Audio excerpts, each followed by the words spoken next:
오늘 본문은 요셉의 아버지 야곱이 죽은 이후에 일어난 한 사건을 기록하고 있습니다. 먼저 본문의 내용을 살펴보기 전에 요셉의 생애를 간략하게 요약해 보겠습니다.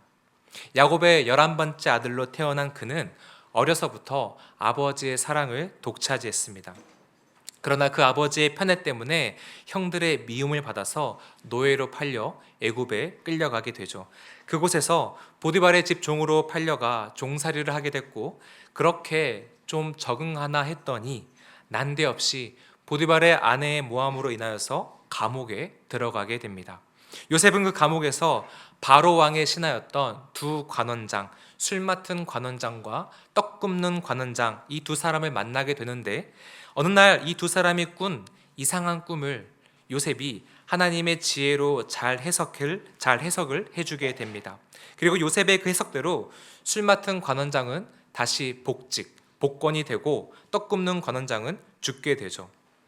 이때 요셉은 자신의 말대로 복직이 된 술 맡은 관원장의 힘을 빌어서 감옥에서 나갈 수 있을 것이라고 기대했지만, 이 술 맡은 관원장이 요셉을 잊어버림으로 말미암아 그 기대는 산산이 깨지게 됩니다. 그렇게 이 두 관원장의 꿈을 해석해 준 뒤 2년이 흐른 시점에 애굽의 바로 왕도 아주 뒤숭숭한 꿈을 꾸게 됩니다. 이때 바로가 꾸었던 꿈은 7년간의 풍년과 그 뒤 곧이어 7년간의 대흉년이 올 것을 예언하는 내용이었는데, 바로 앞에 서게 된 요셉이 그 이상한 꿈을 해석을 해줌으로써 이집트의 총리직에 오르게 됩니다. 이집트에 장차 큰 기근이 될 것을 예견했던 총리 요셉은 풍년이 들었던 7년 동안 곡식을 잘 저장해 두었다가 기근이 들었던 7년 동안 굶주리고 있던 수많은 백성들을 미리 저장해 두었던 그 곡식들을 통해서 살리게 됩니다. 요셉 덕분에 이집트의 백성들뿐만 아니라 당시 기근으로 고통받던 가나안 땅, 그리고 그 근처 고대 근동 지방에 살던 사람들이 살게 된 것입니다. 대표적인 예가 가나안 땅에 있었던 요셉의 형들이죠. 이 형들도 곡식을 찾아서 기근의 때에 이집트까지 오게 됩니다. 드디어 요셉과 형들이 만나게 된 것입니다. 요셉은 처음에는 자신의 정체를 바로 밝히지 않고 여러 가지 방식으로 형들을 시험해 본 뒤 마침내 자신의 정체를 밝히고 형들과 극적인 화해를 합니다.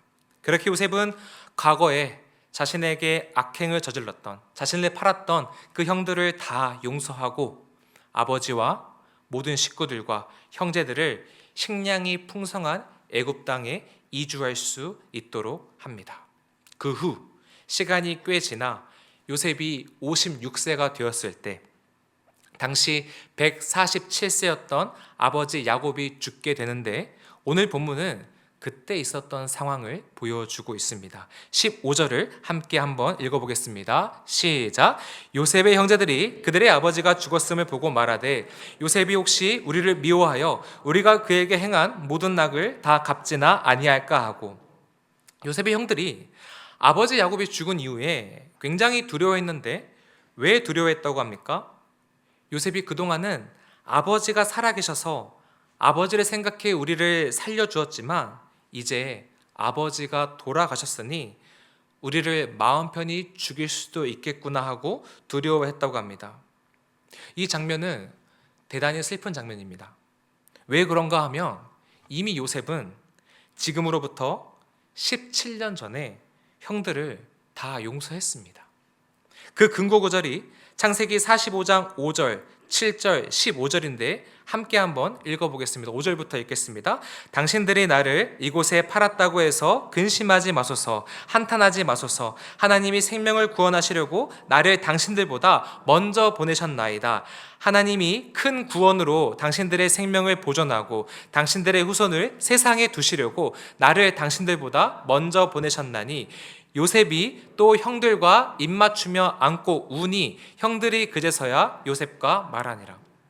지금 요셉이 형들에게 무슨 말하는 것입니까? 형님들, 나를 애굽에 판 일로 더 이상 걱정하거나 죄책감을 느끼지 마십시오. 하나님께서 당신들과 당신의 후손들을 비롯한 많은 사람들을 이 기근 속에서 구하시기 위해 섭리 속에서 나를 애굽에 먼저 보내신 것입니다. 저는 이 하나님의 깊은 섭리 안에서 내가 왜 이러한 험악한 세월을 살아야만 했는지 제 인생이 해석됐기 때문에, 내 고통이 해석이 됐기 때문에 이제 기꺼이 형님들을 용서할 수 있습니다 라는 말을 하는 것입니다. 성도님 여러분, 이처럼 형들은 17년 전에 요셉으로부터 따뜻한 화해의 음성과 눈물의 포옹을 받았습니다. 들었습니다. 그리고 그 후로 동생 요셉의 돌봄 속에서 애굽 땅에서 안전하게 잘 살아갈 수 있었죠. 그런데 아버지 야곱이 죽으니까 형들이 갑자기 큰 두려움을 느낀 것입니다. 요셉이 17년간 숨겨왔던 발톱을 이제 드러낼 수 있겠구나 하고 생각한 것이죠. 여기서 무엇을 볼 수 있습니까? 형들은 요셉이 그 당시에 베풀었던 용서를 온전히 받아들이지 못했다라는 것을 볼 수 있습니다. 동시에 그간 요셉이 오랫동안 애굽 땅에서 형들에게 베풀었던 그 모든 호의와 선대를 의심하고 온전히 믿지 못했다라는 것을 볼 수가 있죠. 제가 저렇게 우리에게 잘해주는 게 과연 진심일까? 저 행동이 과연 진심일까? 이러면서 항상 마음이 찝찝하고 불편했었다라는 것입니다. 마음이 불안했던 형들은 결국 요셉에게 아버지가 하지도 않았던 말을, 하지도 않은 유언을 지어서 하게 됩니다. 16절과 17절을 제가 읽어보겠습니다. 요셉에게 말을 전하여 이르되 당신의 아버지가 돌아가시기 전에 명령하여 이르시기를 유언했다는 것이죠. 너희는 이같이 요셉에게 이르라. 내 형들이 내게 악을 행하였을지라도 이제 바라건대 그들의 허물과 죄를 용서하라 하셨나니 당신 아버지 하나님의 종들인 우리 죄를 이제 용서하소서 하매 요셉이 그 말을 들을 때 울었더라. 16절을 먼저 보시면 요셉에게 말을 전했다고 합니다. 직접 가지도 못하고 요셉의 신하였던 한 사람을 통해 요셉에게 말을 전달했다라는 것입니다. 뭔가 형들이 지금 잔뜩 위축되어 있는 게 느껴지지 않으십니까? 그렇게 전한 말이 무엇입니까? 아버지가 돌아가시기 전에 형들이 과거에 비록 요셉 너한테 악을 행했으나 이제는 네 형들의 허물과 죄를 용서해라 라는 유언을 했다고 합니다. 성도님 여러분, 학자들은요 여러 가지 근거를 들면서 야곱이 죽기 전에 이런 말을 절대로 하지 않았을 것이라고 확신합니다. 너무도 불안했던 형들이 목숨을 부지하기 위해서 꾸며낸 거짓말이었을 것이라고 봐요. 요셉은 이미 오래전에 그들을 다 용서했는데 동생의 용서를 받아들이지 못하고 계속해서 불안에 떨고 있는 이 모습, 너무나 불쌍한 모습이 아닙니까? 그런데 저는 이 형들의 모습을 보면서 문득 이런 생각이 들었습니다. 혹시 여기 계신 성도님들 중에도 하나님의 용서 앞에서 오늘 이 형들과 같은 모습을 보이고 있는 분들이 계시진 않을까? 하나님께서 그 아들 예수를 가장 완전한 속죄의 제물로 주심으로 말미암아 우리의 과거의 죄, 현재의 죄, 미래의 죄 모두를 속죄해 주셨는데, 그런데 하나님이 이 죄 사하심의 은혜를 믿지 못하고 아직도 과거의 어떤 특정한 죄 때문에 내 인생을 어느 시점에 치시거나 심판하시지는 않을까 두려워하고 있는 분들이 계시지는 않을까 하는 생각이 문득 들었습니다. 성도님 여러분, 죄 사함의 은혜를 입은 우리가 보여야 할 마땅한 반응은 나의 율법 준수의 정도나 나의 완전함에 근거하여서 심판을 거두어 주시는 것이 아니라 독생자 예수 그리스도의 십자가 사건에 근거하여 심판을 거두어 주신 그 은혜에 전율하면서 감사하는 반응이지, 지금 이 형들처럼 과거의 실수와 잘못에 계속해서 매여 있거나 또는 어떤 안 좋은 일만 생기면 과거의 그 일로 지금 나를 치시는 건가라는 심판 회로가 자동적으로 작동되어서 하나님이 허락하신 죄 사함의 은혜를 의심하고 불안해하면서 살아가는 모습이 절대로 아닙니다. 하나님 편에서는 그리스도를 통하여 허락해 주신 속죄의 은혜와 효력을 의심하고 있는, 당신의 자녀들을 보실 때 마음이 아프실 것입니다. 내가 하나밖에 없는 독생자를 죽이면서까지 확증한 그 용서와 사랑을 왜 저렇게 온전히 받아들이지 못하고 아직도 심판을 두려워하는 모습을 보일까라면서 슬퍼하실 거예요. 오늘의 요셉도 형들이 자신이 베푼 그 용서를 온전히 믿지 못하고 누리고 있지 못하는 그 형들의 모습을 보면서 슬퍼서 웁니다. 17절 하반절에 보십시오. 요셉이 형들이 전한 말을 들을 때 울었다라고 기록되어 있습니다. 요셉이 이때 왜 울었을까요?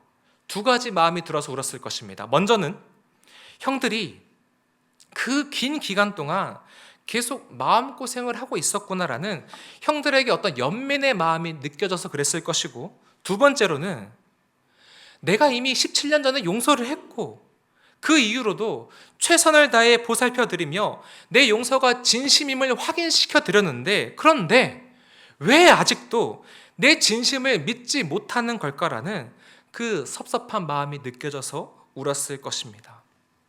우리는 지금 이 요셉의 눈물 속에서 하나님의 마음을 엿볼 수 있는 것이죠. 당신이 베푸신 죄 사함의 은혜를 온전히 받아들이지 못하고 누리지 못하는 자녀들을 보실 때 느끼실 그 마음을 말입니다. 혹시 지금 이 자리에 하나님의 그 죄 사함의 은혜를 조금이라도 의심하고 계셨던 분이 계시다면, 나의 그 모습이 아버지의 마음을 얼마나 섭섭하게 하고 아프게 할지를 헤아려 보셨으면 좋겠습니다.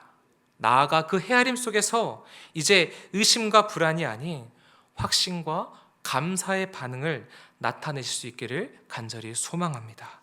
이어서 18절을 보시면 형들이 이번에는 친히 요셉을 찾아와서 우리는 당신의 종들이라고 말하며 요셉의 눈치를 보는 그런 모습을 보였다고 기록되어 있습니다. 이때 형들이 계속 자신의 눈치를 보고 불안에 떠니까 요셉이 형들에게 이런 말을 해줍니다. 19절부터 21절까지 말씀을 함께 읽어보겠습니다. 시작. 요셉이 그들에게 이르되 두려워하지 마소서, 내가 하나님을 대신하리이까.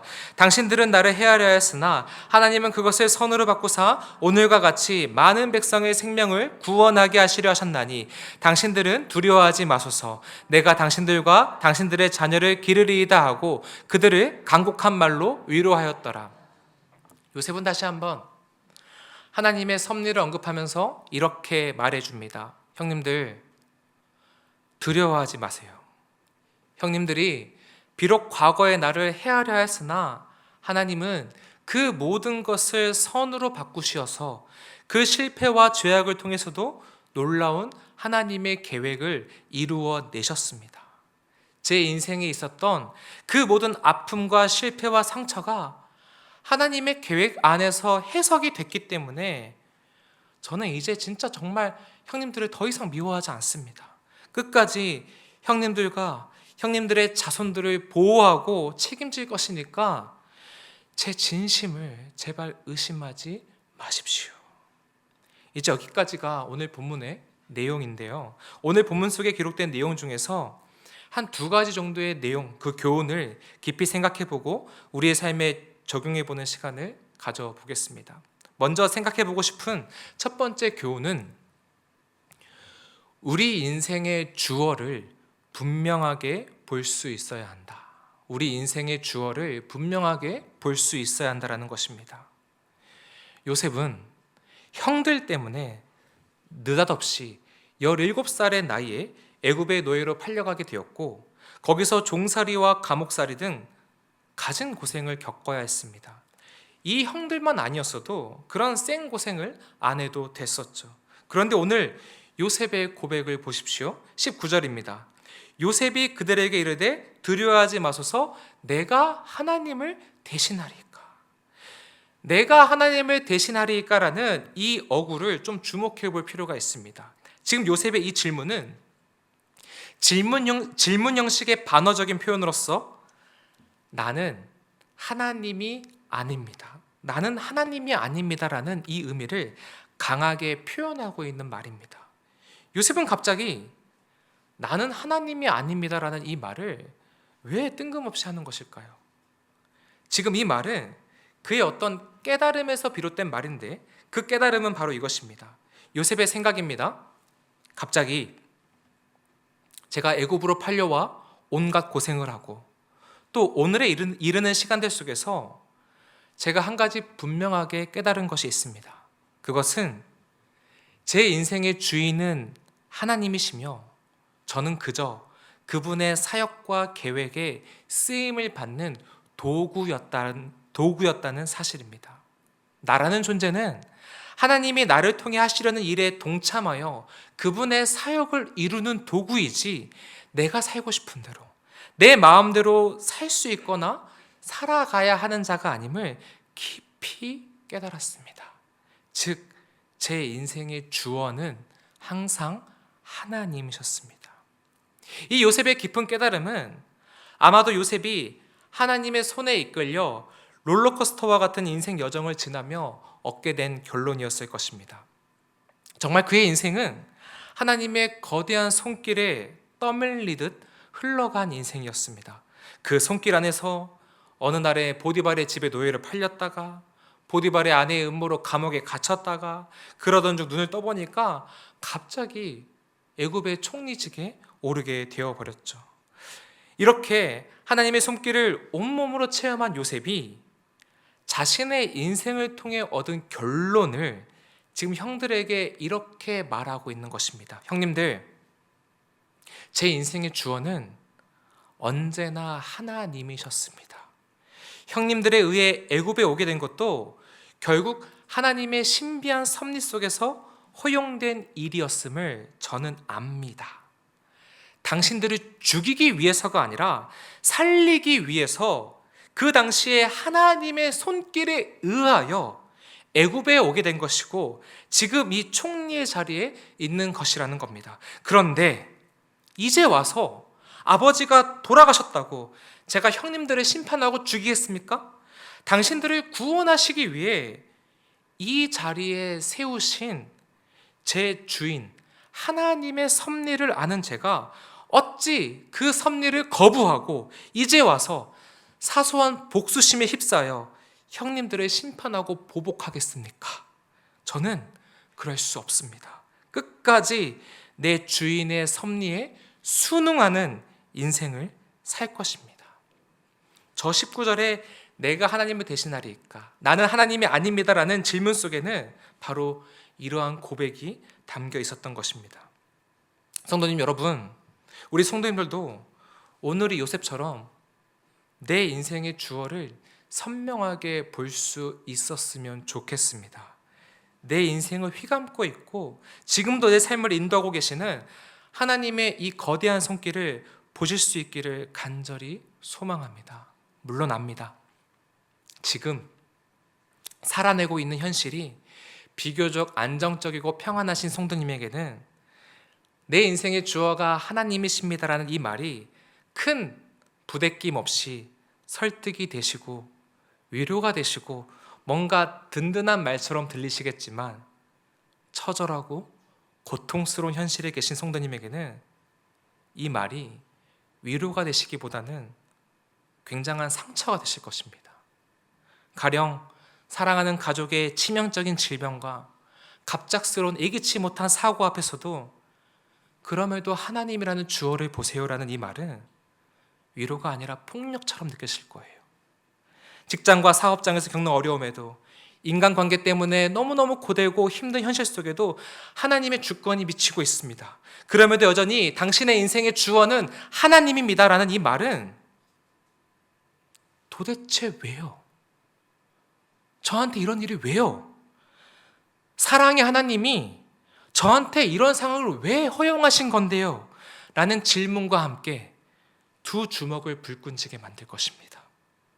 그런데 왜 하나님이 이런 상황을 허용하셨는지 명확한 답은 우리가 알 수 없지만 한번 이렇게 생각해 보면 어떨까요?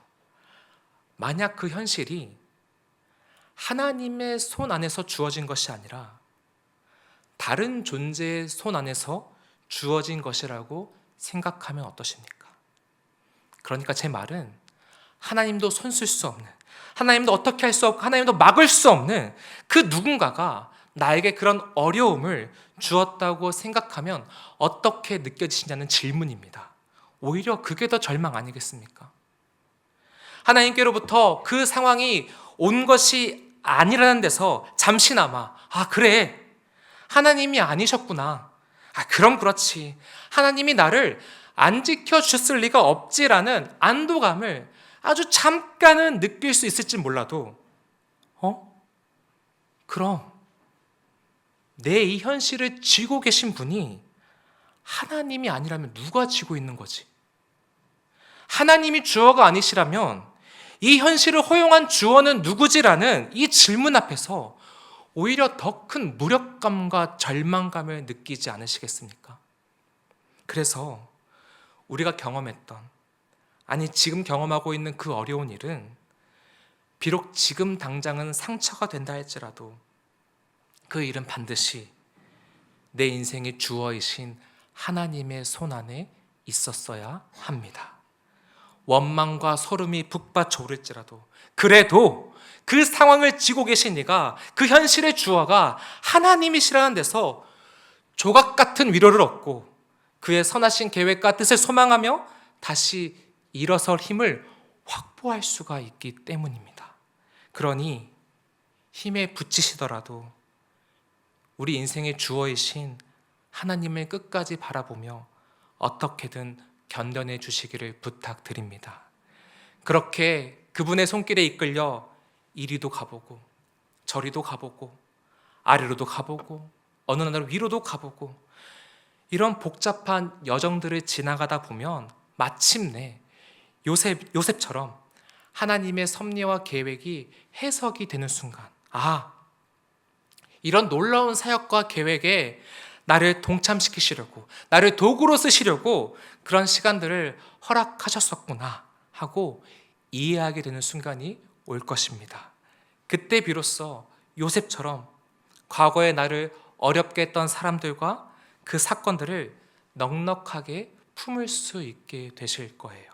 그날에 이르기까지 하나님이라는 이 주어에서 성도님들의 시선을 절대로 떼지 마시기를 소망합니다. 함께 생각해 볼 두 번째 교훈은 하나님의 주권적 일하심 안에서는 인간의 실패와 죄도 선으로 역전될 수 있다라는 것입니다. 오늘 본문에서 요셉은 불안에 떠는 형들에게 이런 말을 했습니다. 20절 말씀을 다시 한번 읽어보겠습니다. 시작. 당신들은 나를 해하려 하였으나 하나님은 그것을 선으로 바꾸사 오늘과 같이 많은 백성의 생명을 구원하게 하시려 하셨나니. 정말 이 요셉의 고백대로 하나님께서는 요셉의 형들이 과거에 행했던 그 악행을 선으로 바꾸어 내셨습니다. 그 선이 무엇입니까? 애굽에서 총리가 된 요셉으로 말미암아 야곱의 모든 자손들이 애굽으로 옮겨와 기근을 피하게 되었을 뿐만 아니라 생명을 보존하게 됐습니다. 더하여 이 요셉 덕분에 하나님의 언약 백성들이 그 애굽 땅에서 보호를 받고 번성하게 되는 복을 누리게 됐죠. 이 번성케 됨은 후에 모세의 출애굽 사건이 일어나기까지 계속 이어지지 않습니까?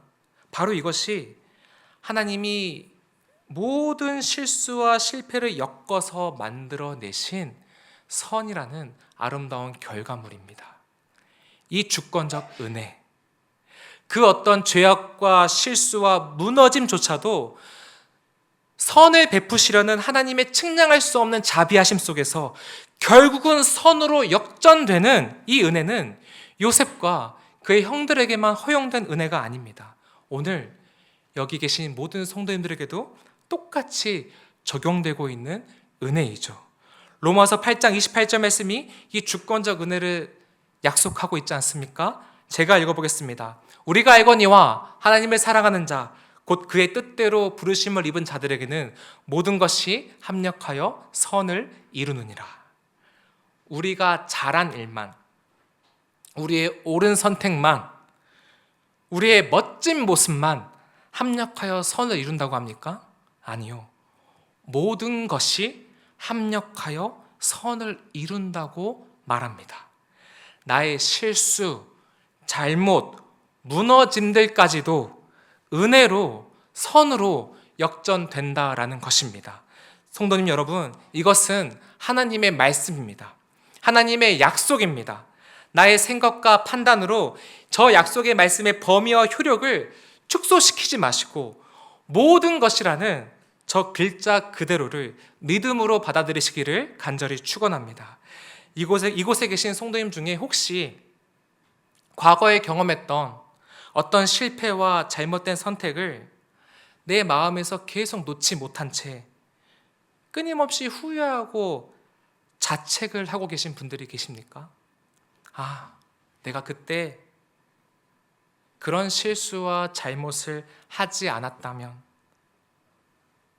내가 지금 이런 처지에 있지는 않을 텐데, 내가 그때 그 사람을 믿지 않았다면, 그 사람이 나에게 그런 정신적, 금전적 피해를 입히지 않았더라면, 내가 그때 그 직장 대신 좀 더 안정적인 직장을 신중하게 고민하고 선택했었더라면, 내가 그때 그 전공이나 직업을 고집하지 않았다면 지금 이런 고생은 안 하고 있을 텐데, 내가 그때 목사만 안 했다면 는 아니겠죠? 혹시 이런 후회를 하고 계신 분들이 계십니까?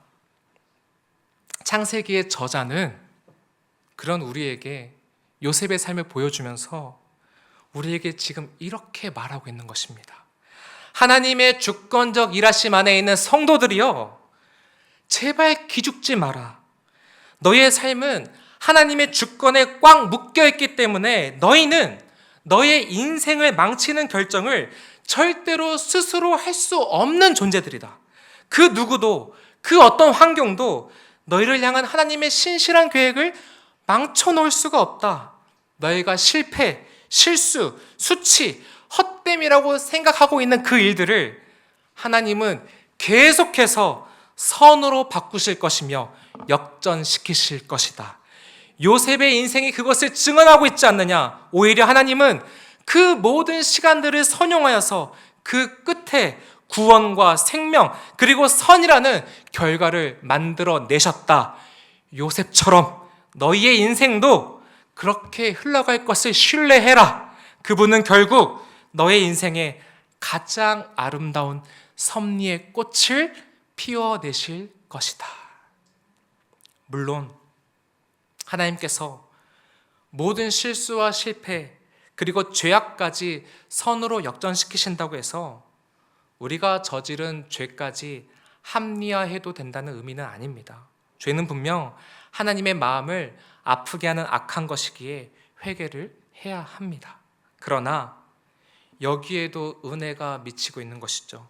은혜로우신 하나님은 우리 각자의 인생에 심어두신 그 선하신 계획을 신실하게 이루시기 위해 주권적 그 은혜 안에서 우리가 때때로 내렸던 그 죄악된 결정과 실수들마저도 우리가 이해할 수 없는 방식으로 바꾸시고 때로는 품으심으로써 당신의 섭리를 신비하게 이루어 가실 것입니다. 그래서 성도의 인생을 신비한 인생이라 부르는 것입니다. 신비한 인생을 살고 계시는 우리 성도님들께 권면드립니다. 부디 내 부끄러운 과거의 그 모습들과 실수, 잘못들을 그만 어루만지시고 내 모든 결정과 결과를 끝까지 책임져 주실 하나님께 믿음을 드리며 힘차게 다시 일어서십시오. 요셉의 형들처럼 내 인생을 망쳐버린 것 같은, 나에게 너무나 심각한 피해를 끼쳤던 그 누군가가 여러분의 인생 속에 있다 할지라도 그에 대한 미움과 증오를 이제 그만 조금은 내려놓으시고 내 인생 속 사건 하나를 촘촘하게 엮어서 기가 막힌 선의 스토리로 역전시키실 이 하나님의 주권적 일하심을 다시 한번 주목하시기를 바랍니다. 부디 오늘 이 말씀 속에서 내 인생 또한 하나님의 섭리에 단단히 붙잡혀 있기에 그야말로 희망으로 가득한 인생이라는 사실을 깊이 확인하셨으면 좋겠습니다.